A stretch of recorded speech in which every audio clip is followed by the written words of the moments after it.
Growing up as a little kid, I used to love going to San Diego. It was one of my favorite places to be. All the big there's this huge city that's next to this airport, and next to this airport is a hotel you can stay at. So then, when there's events, you can see the fireworks there. There was this big city, which I obviously said, that's next to the hotel room. But we stayed at the hotel room because we were going to go check out the city. The next day comes and I go to check out the city. It was a really cool place with a lot of people. However, the city, however, for some reason tends to have a lot of homeless people. And there's been missing reports of people in the city. So my dad was very aware of the situation and wanted to hang with me for all times, not letting anyone take me. And I was obviously knowing that my dad was serious, and I know what could happen if I lose my dad. But this basically happened when I was 12 years old, so I know what was happening. But basically, we go into the city, and there was a lot to do there. We get there after a lot of fine-tooth parking, and we got out of our car and went to shop at the city. It was a cool place, and a very good place to increase your chance of getting lost there. There was a bunch of shops that we wanted to go to, but there were so many people that it took so long to get there. However, at some point we were hungry, we wanted to get something to eat. So we stopped by a Burger King, which I don't know how there was a Burger King there, we got stopped at Burger King. However, me and my dad, for some reason, fell off a little bit of vibes when we got in there, because there's this one person that would always keep staring at us when we eat.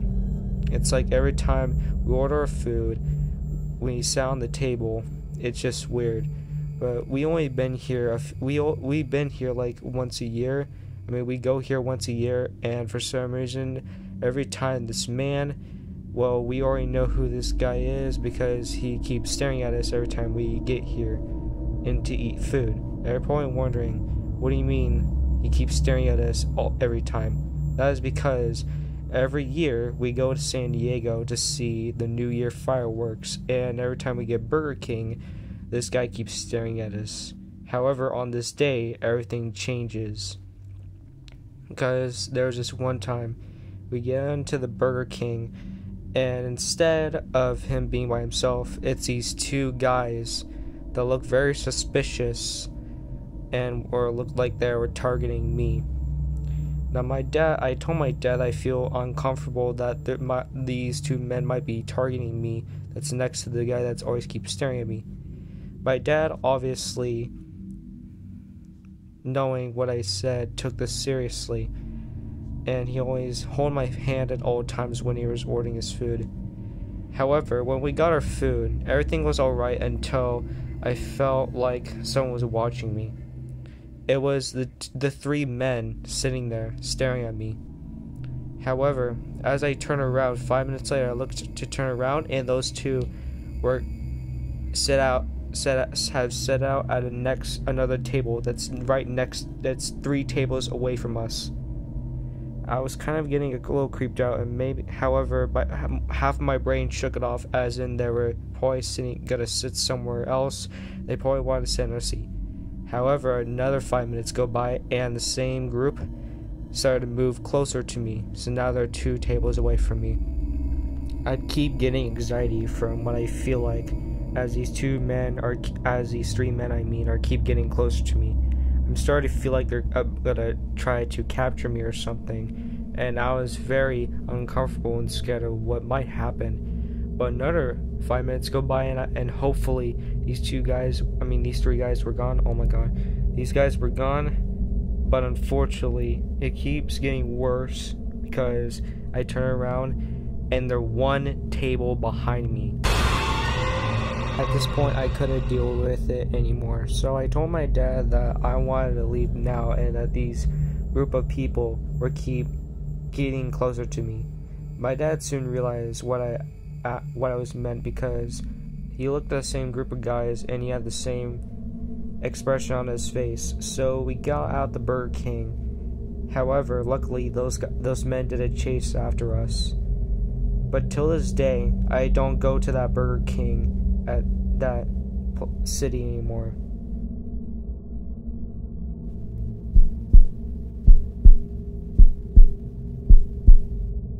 When I was 13 years old, back then, going to Utah was the best place I could ever go for a family vacation.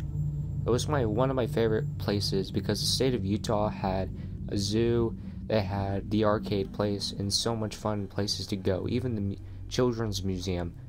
However, till this day, I still keep worrying myself about going to Utah, because there's this one time where my dad's friends suggested us that we should go visit an abandoned town.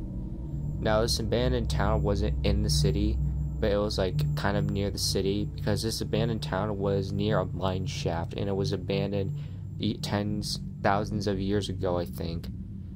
Now, the reason why we went to this abandoned town, because we were looking for skinwalkers. If you don't know what a skinwalker is, it's these creatures that can copy anything, or any living being, I should say.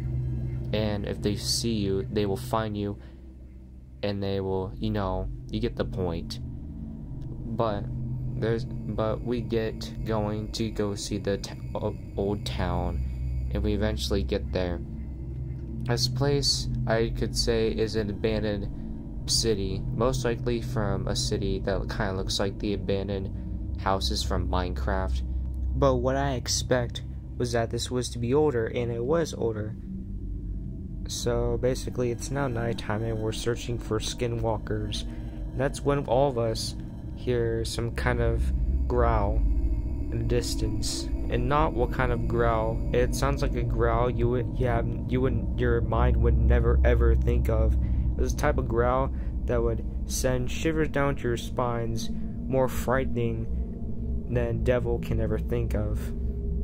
But all of us heard that, and we were shooken, because that's when we hear footsteps behind us, but nothing was there. So we all thought that maybe we had enough for tonight and we should go back into the car.